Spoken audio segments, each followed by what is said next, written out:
Hello and welcome to another episode of the Help Yourself podcast. Yay!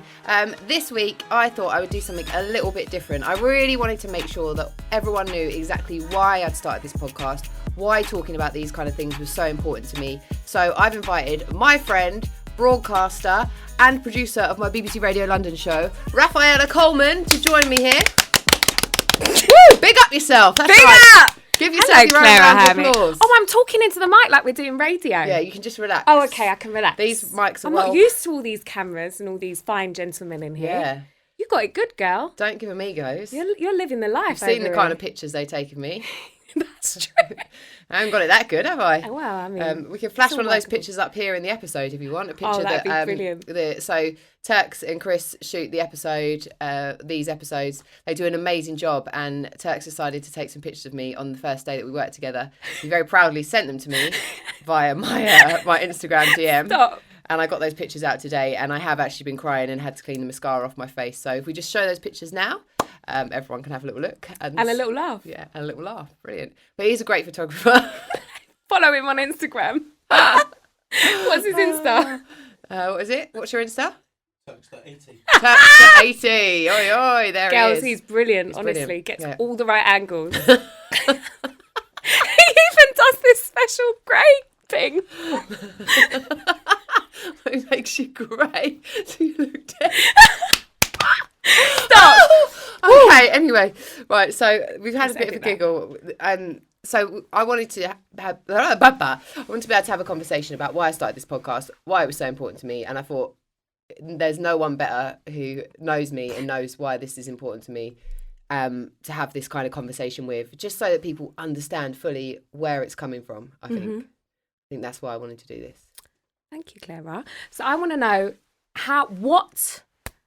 where did it begin? Where did you kind of decide to yourself that you were going to do a podcast all about self-help? I know that you're on social media, you're on your Instagram, you're quite open about your journey and what you've been through, but what made you decide to do this?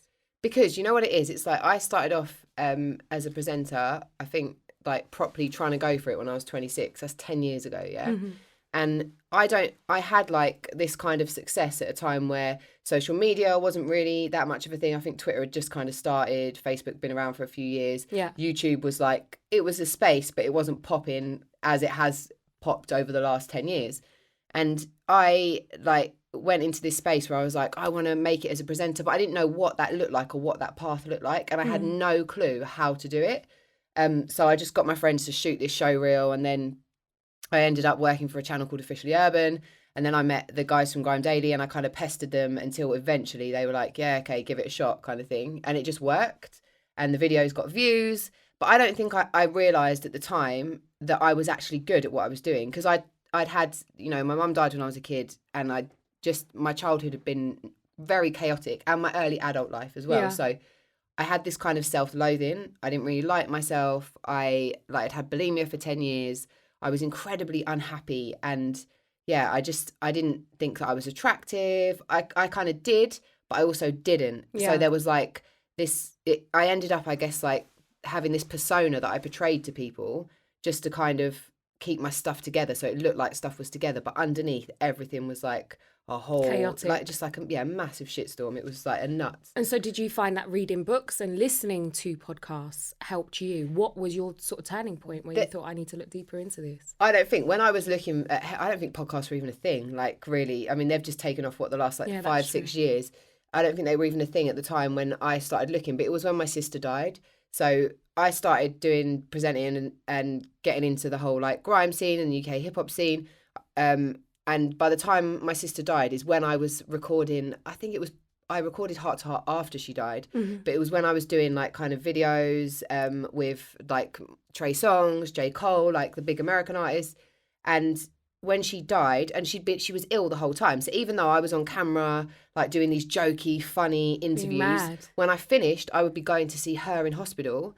And she was like, kind of pretty much bedbound, and I'd put her in a wheelchair and we'd run out of the hospital. We weren't supposed to go out, and Wasn't that quite draining for you then, having to be this upbeat, crazy, wild character and then having to switch off and then be with your sister?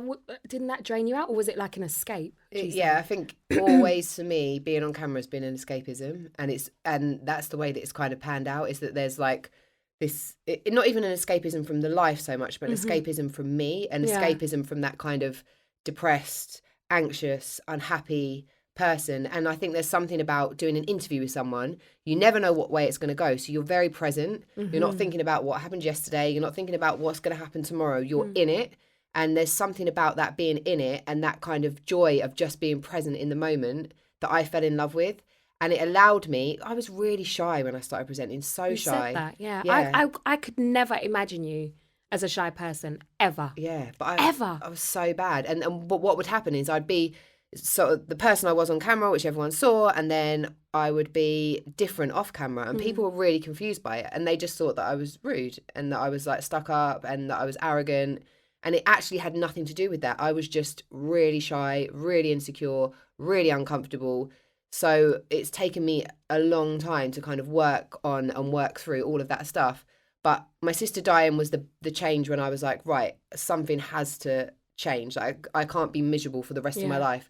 Because at that point, I was 28. My mum died when I was 9. And I'm saying I'm, as a cause, the result of my mum's death and the things that happened after, 20 years later, I'm still not happy.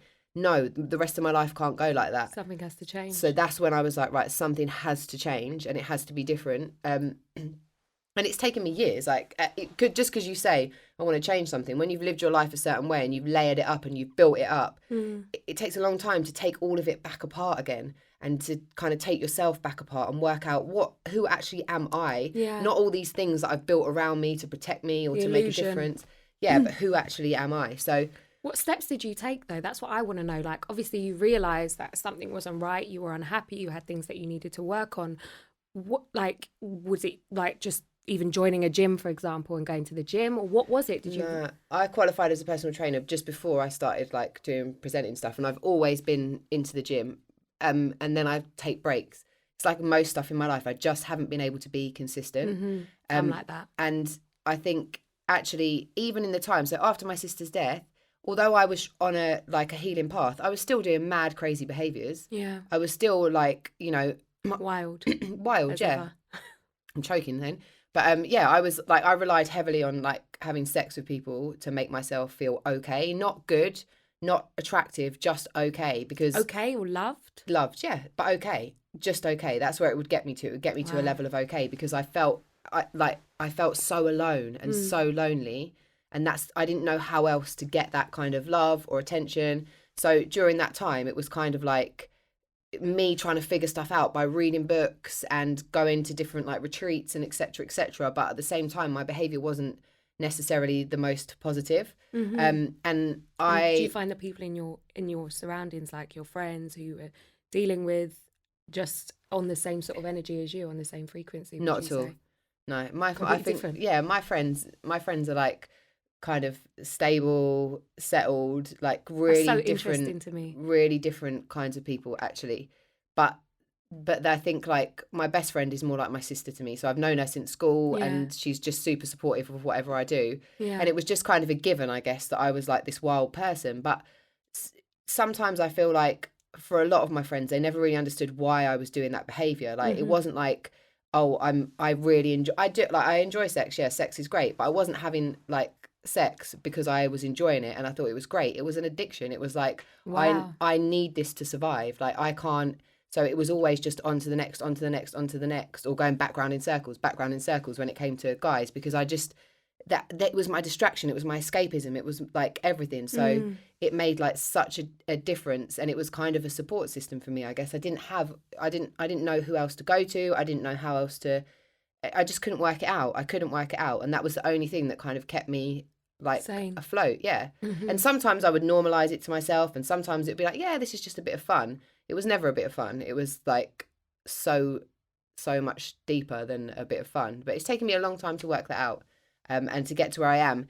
And the first question you asked me when we started is why I've started this. But for me, it's because I look at people who started doing what I was doing around the same kind of time as me, and loads of them have had so much success and they're doing so great, which is absolutely amazing. I think you actually inspired quite a few people. on this on the scene. Thanks. That are doing what they're doing. Thanks. Because you were the first. Yeah. You were the first, and you're an inspiring person. So Thanks. I'm waffling. I appreciate Let's that. cut that bit out. I appreciate that. But yeah, no, I think that that when I see people doing so well, I don't like begrudge anybody that. I want to know why. So why, like, what is their mindset? How is their mindset? What are they doing? What are they thinking? How are they acting that's different from me, that they're achieving what they want to achieve, right? So when I started to look at that, then I was like, these are the conversations that people need to hear, because it's all great that people are making videos that are fun and funny, and I love that content, and I love to do stuff that's fun and funny, and I think it's really important, and it has a place, and it's entertaining. But as much as that, there's so many people out there that are struggling, whether it's with mental health issues, whether it's the fact that they feel stuck, like they can't move their life forward because there's something they want to achieve, but they just don't know how to do it, and it's never going to happen to them, and they're telling themselves that story. I know I'm not the only person that feels like that or has felt like that. So for me, it was like, I can get people, we can sit down, we can have a conversation and learn about how they've managed to achieve what they've managed to achieve. And then I can learn from them. I can learn from them and work out and use their lessons. And then other people listening can also learn from them. And what they say might just be enough to change my life, to change someone listening's life, to change the crew's life, to change your life. Do you know what I mean? Because that's all it takes sometimes. Honestly, it's so inspiring what you're doing, because, you know, I'm a huge fan of a certain podcast that I listen to every single Sunday. You can say Oprah, it's Oprah's fine. Super Soul Sunday. Any man that meets me, anyone that comes into my life, I'm like, if you want to get to know me, listen to this podcast, because honestly, I've learned so much through it. Yeah. And I totally relate to you in the sense that this is what we need right now. We're becoming so much more conscious as a planet, with what we eat, with everything. So props to you for that, girl. Thanks. My other question is, I know you've only just started this podcast, Yeah. but have you sort of noticed any sort of underlying theme? Is there anything that you've learned so far that these people that you've interviewed are doing, or, you know, is it consistency? What is it? Yeah, so I think for a long time, I'm just like, my problem is that I can't be consistent. That's what it is. I have to be consistent. And consistency is a behaviour, right? Mm-hmm. So consistency is at a conscious level, it's you're changing your behaviour, and you make a behavioural change. Like, I'm going to go to the gym. I'm going to go to the gym every day. But what I've learned from talking to every single person that I've had on the podcast is they don't make a change at a behavioural level or a conscious level. They make a change at a subconscious level. They change their identity. So before they've achieved their success, they are already the person that achieves the success. Does that make sense? So like, say, for me, if I want to have a TV show and I know that there's going to be steps to get to that TV show, I have to think about, who is the version of me? Who is the version of Claira that gets that TV show? What does she do every day? When she gets up in the morning, what does she do? What does she do with her time? What habits does she have? Yeah. All of these kind of different things. I need to be considering all of those different things. And then I have to step into that identity. I have to become that version of Claira. Let go of fear. Before I even get there. Because if I don't, I'm going to be the version of Claira who's not consistent. So, and the version of Claira that I've been for the last few years. So I think for a lot of us, we're waiting for external things to change before we change. But actually what has to happen is we have to change, and then our external changes. And it's not just about changing your behaviours, it's changing your identity. It's changing who you are, your core beliefs about who you are. And when you change those core beliefs, then how you act and what you do, and your life becomes really different. And I've had, like, I went and did a life and success coaching course, which was clinical hypnosis, NLP, EFT, which is emotional freedom tapping, and some other stuff as well. And I spent 10 days in Canada. And you'll know that since I finished that course, what happened was my life descended into absolute chaos. So, like, loads of crazy, mad things started to happen. I don't know how you done it. Yeah. Honestly, this girl had the most testing time, and I witnessed all of it. And I thought to myself, she's going to lose it. She's going to lose it. She's going to break. Literally from your phone to everything else. And she just sat there and she's like, it's a test. It's a test. I can overcome this. I remember that. I was mad. So that kind of, something shifted, I think, when I was there, and definitely, like, since I've returned. So it just all feels different. So the way that I feel internally feels different. It's funny you say that, because I always talk to about a time in my life in 2015 where I let go of absolutely everybody that didn't serve my happiness. I just reinvented myself. and I became a completely different person. I let go of everything that was holding me back. I traveled on my own, and I just found this whole new purpose. But it's so interesting because, yeah, we can do that, but we also lose our ways. So I know that the key word I found in this interview has been consistency. Yeah. Consistency is key under all, really, because I know I have lost my way personally from finding myself to then getting comfortable and then sort of. But it's, I think it's like, okay, so when I talk about like the identity and aligning to the identity, I think it's about you sit down and you write this stuff down, like you do an in-depth analysis of every single, because it's no good like when you set a goal, oh, I want to earn 100k a month. Okay, cool. How are you going to do it? What's the plan? What does it look like? Specifically, where is it? Where is it coming from? How are you going to get it? Who's giving it to you? What do those people look like? What are you offering them? You know, everything has to be so specific. And it's the same when it comes to you. It's like you remind yourself of that every single day, that this version of me does this, this, this, and this. And once you've done that for a little while, it starts to become part of who you are. But the problem is when you try and do things with your conscious mind, so our subconscious mind runs 99.99% of what we do, which means our conscious mind, which is where we spend most of our time, is only in charge of the other 0.001% or something like that. I had to think about that. But so that subconscious mind is huge, and that subconscious mind contains basically the program that is us, the program that we run from. We're all just like computers. That's basically it. We have the freedom to change that program, but it's not necessarily easy. You don't, because if you think, you're thinking in your conscious mind. So the subconscious mind is programmed, and it's normally done by the time you're 7. So you have to go and make changes to your subconscious mind, because otherwise unlearn everything that you've. Otherwise, you're although your conscious mind's like, I want to act like this, I want to act like this, I want to act like this. Then your conscious mind goes, I'm hungry, I need to do the washing up, I've got to do this for work, I need to do this, and then you've forgotten about whatever it was. I can't even remember what it was. Whatever the first thing was that you were supposed to be doing. So your conscious mind can't take care of new behaviours. You have to put them into your subconscious. And that's where things like NLP, where hypnosis come into play, because that's reprogramming that subconscious. And when I was on the course, right, so Reese, who's like my mentor, who's from Yes Supply, who did the course, every day she would do a like demonstration of a different technique, because we're learning. And I was waiting till the end, because I was like, because I noticed that once you've been up there once, then obviously it's like someone else's turn. So I sat there and I held it and I held it and held it. And I think it was like the last day. I think it was the last day or the second from last day, and she was doing hypnosis, and literally I have not great reflexes. I swear my arm went up so quickly that no one else stood a chance. Like I was literally like, bam! Like before. Me! You hypnotised me the other day. I did a hypnosis for you, yeah. It's hilarious.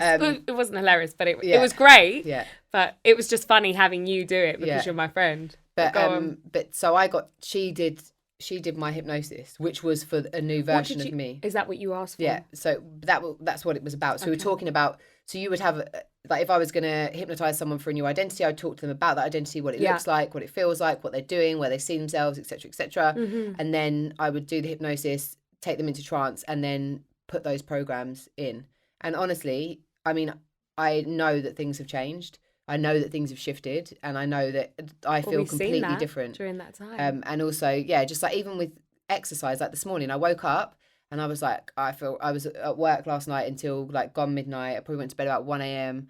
I woke up and I was just like, oh, I'm so tired. I don't want to do any exercise. And I just really didn't want to do it. I was like, no, I'm not going to do it. And then I was like, hold on a second. No, the me who I want to be doesn't just do exercise. So I do meditation and visualization, which I've now done every day for the last 2 weeks without fail. But how long do you meditate for? I do 15 minutes of meditation, and then about half an hour I pray and then do visualization. So meditation, prayer, visualization. Wow. Every morning? Every morning. Brilliant. So I've done it without fail. And at the moment, I can't see, it's not a struggle. I'm not having to try and do it. It feels natural to do that. But the exercise bit this morning, I was like, oh, but I'm going to train tomorkind and I'm really tired today. So maybe it's going to be better if I don't go. This is me. So maybe, and then I was like, no, then it clicked in. And then that kind of old pattern was there, but then I overrode it and was like, no, because if you want to achieve what you want to achieve, you have to do it. There is no way out. You have to do it. And I didn't have that reassurance in the past. So before I just wouldn't have done it. So then I put my trainers on, I put my kit on, and I did a 5.5K run. Woo! You go, girl. And that was it, done. And it's just done. And I feel so much better afterwards. Got energy. And literally. I felt like this morning I was telling myself I was really tired, like I'm exhausted. And then I was like, is this just a story? And I checked in my body and I was like, am I actually even tired? Yeah. No, I'm not. This is rubbish. But because the word's so powerful. And it's the labels like Sunday, day of rest. That would be my excuses. Everything would run through. I've quit drinking now as well. So there's no more hangovers for me. So that's helping, I think, as well. It's just like, this is a turning point. It's now or never. Now or never. Bite the bullet. What do you bite the bullet? What do you hope to achieve with Help Yourself podcast? So with this podcast, I think the most important thing is that it's something that I love doing. And I think like sometimes we forget about that we should be doing things that we really enjoy. And I know that there will come a turning point where something happens where this will be really important to a lot of people. So I'm just building it up, doing what I'm doing. I'm staying focused. I'm staying consistent as well, because I feel like there's a lesson in this for me. There's a real important lesson in this for me. You're testing yourself. Yeah. So I know that I have to stay consistent with the help of this man here. Sometimes. Love them. Sometimes it's a bit risky, but you know. They're very risky. They're a bit risky. Risky. Yeah. But you know, it's going all right so far. So it's just, and the episodes and then the feedback that I've had. So sometimes we concentrate so much on numbers and getting views. Yeah. And actually that's not so important with this. It's when people actually say to me, like, today's You've inspired me. Like this episode hit me really hard. Like it got me, like I understand. And to hear those kind of comments and to have that kind of feedback, that's what's important. And to hear people say, I've never seen that person like that before. Yeah. I've never heard that person talk like that before. Journeys and stories. That's what I'm most looking forward to with this podcast. Yeah. Have you listened to any of them, Raph? Actually, I did, by the way. No, funnily enough, I had some time today. I thought, well, I might as well see what I'm coming down to. And I watched LV's. Oh, yeah, cool. Which was great. Yeah. Because I had no idea. I knew he was funny. I knew he was on Instagram. You know, I didn't know anything about him. Didn't know he worked for Foot Asylum.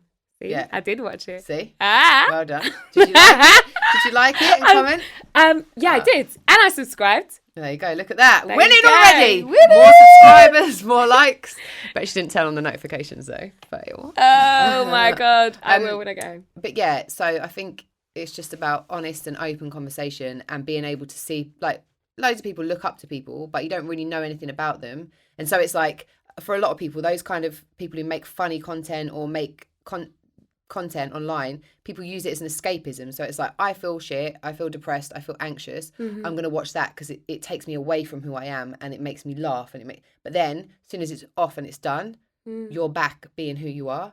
So with this, I wanted to make content that actually, when you're watching it, it's relatable. It's relatable, but it could really make you go out there and do something that changes your whole entire existence. So important, so needed. And I think, like, when it comes to even just like self-talk and the way that we talk to ourselves, the way that we hear thoughts in our head, sometimes people don't realise they can choose that they're in control of it, that they can choose whether they believe it or not, that they can adjust it, that they can make changes to it, and they just accept it and just live with it. And I saw someone write, my biggest enemy is my inner me. Wow. And I was just like, that's so true. Yeah, that's mine indeed. It doesn't matter what great stuff is happening outside. If you've got that going on inside, you've already failed. Like, it's just awful. It's a horrible place to exist and to be.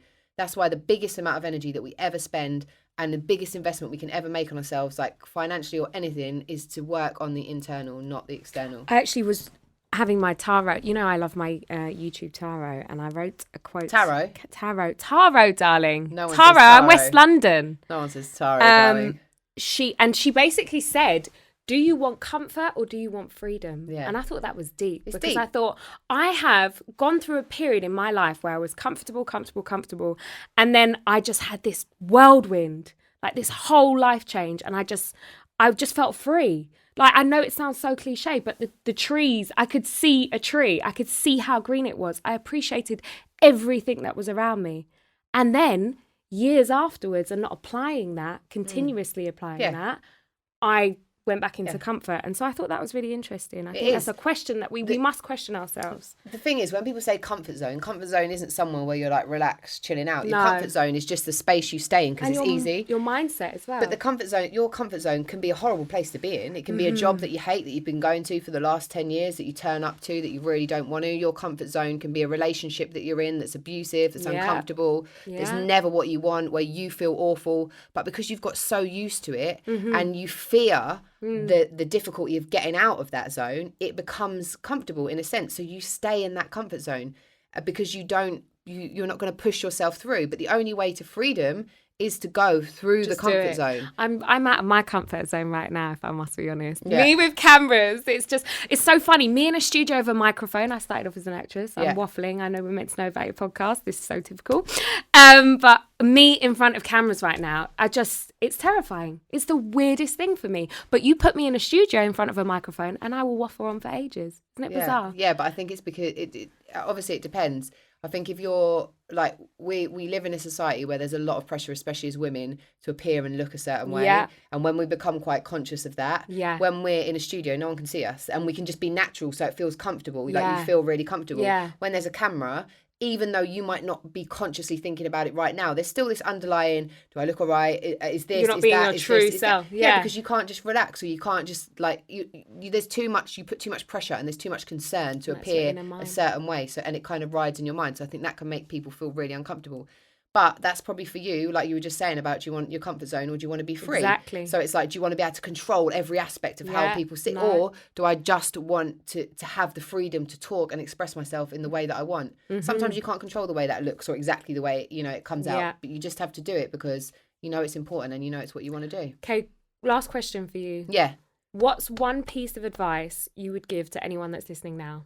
The best piece of advice? Or something you've learned that's inspired you? Sorry, I'm putting you on the spot. I don't know, because I think there's loads of different things. Another thing that I heard someone say the other day is that the universe doesn't speak English, it speaks energy. Yes. Oi, oi. Energy. But what I thought about that is, and what that really made me think about is when I used to sit and think, like, because honestly, I've read so many spiritual books, self-help books that I've tried, and I would never be consistent with it. So I'd try visualization and I'd do it for a little bit, maybe even I'd do it for 2 or 3 weeks.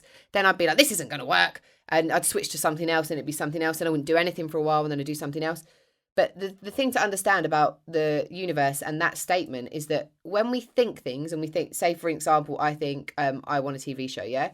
So I think that in English, right? But if my energy when I think that is of disappointment, of sadness, of struggle, of stuck, it's not going to happen. If my energy is that, that's what the universe is getting. All you're going to attract. Not getting, I want a TV show. It's getting more situations and more...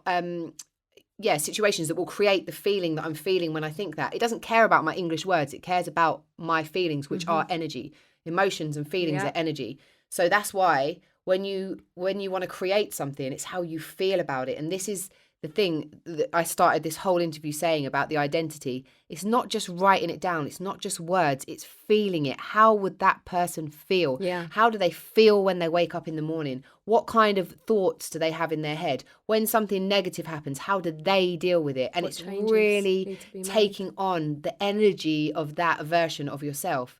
And I mean, like, mad stuff has happened since I came back, and I was thinking about this the other day. Marie Forleo, who's like a huge spiritual teacher, who's got, New York Times best-selling books. Incredible. I didn't learn about her till I was in Canada, which is nuts because I've read so many books. Whereas I had heard a podcast of hers 2 weeks before. And I came back from Canada and found out she was in the UK, emailed her, and she was on BBC Radio London like that, like literally the next day. Which is mad because we have loads of different people, but sometimes it's hard to get big authors or artists or anyone onto the show because they're in so much demand and etc. She came straight on the show.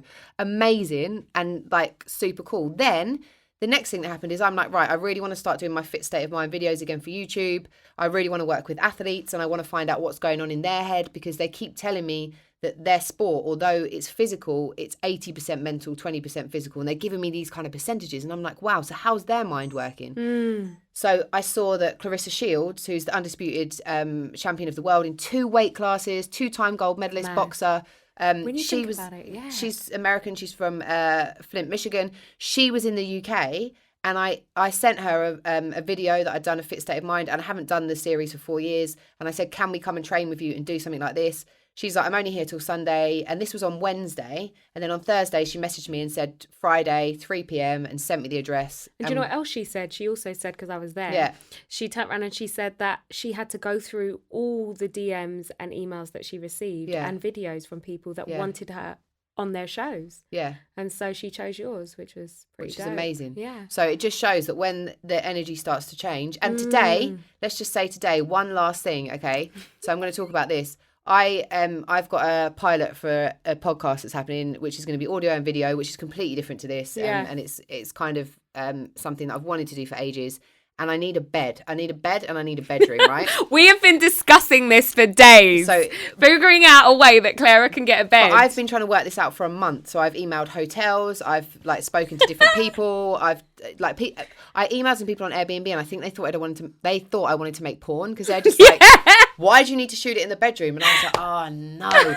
So anyway, it went on, gone on. Anyway, we come here today, and I started telling Chris about it, and literally Chris is like, oh my God, within 2 Tux minutes. has Airbnbs. Speak to him now. He's got a bedroom. So that problem that has been plaguing me for 6 weeks, actually, since I had the meeting, and the people that I had a meeting with are like, we can't do it. Like, can you sort it out? And I'm like, I don't know.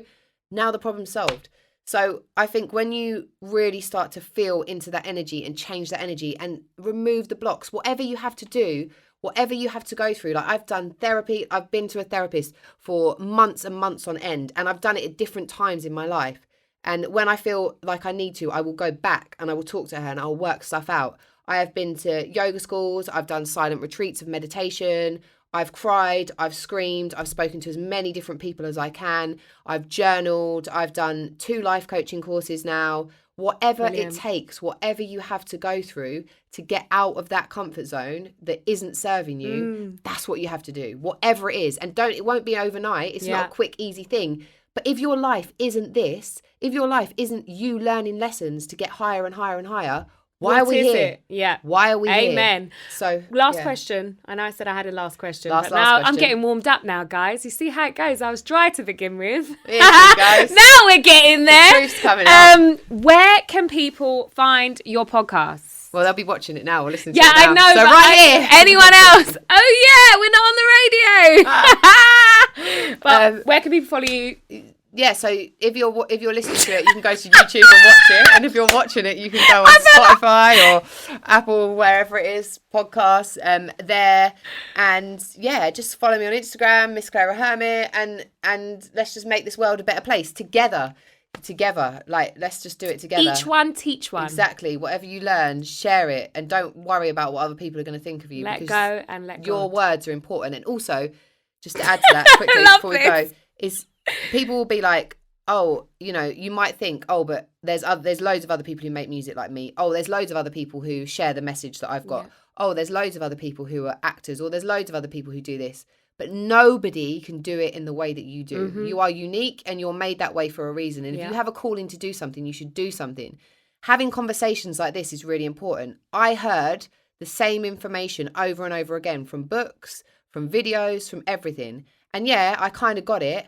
But for it to shift and change, for me to have, as Oprah says, aha moments, it comes from different people, because they say it in such a way that it shifts something in your subconscious. Their language, their words at the right time, at the exact moment, shift something in your subconscious, and that changes your life. And that's why messages are so important. And that's why it doesn't matter if someone else has done it before. Yours will be different, and it will be in a different way, and it can change someone's life. So don't ever give up and do it. And that's why you stay winning, girl. Thank you. Oh, that's the end. Oh, God. That's the end. Thank you for listening to the Help Yourself podcast. I don't know what camera I'm listening at the moment. This was just a little bit more of an insight into me. This is my friend, Raffaella Coleman. Where can people find you? You can find me at Queen_Raffaella, RAFFAELLA. Obviously. And obviously. Make sure that you watch our videos on DMs if you want to see what goes down in the DMs, because that will be up on YouTube as well, which is just Claira Hermit if you want to search that on YouTube, or if you're already on YouTube, you're already here. If you are on YouTube, turn on your notifications, subscribe and like. And if you're listening to the podcast, make sure you review it. Give us a 5-star, give us a little comment. Wicked and bad.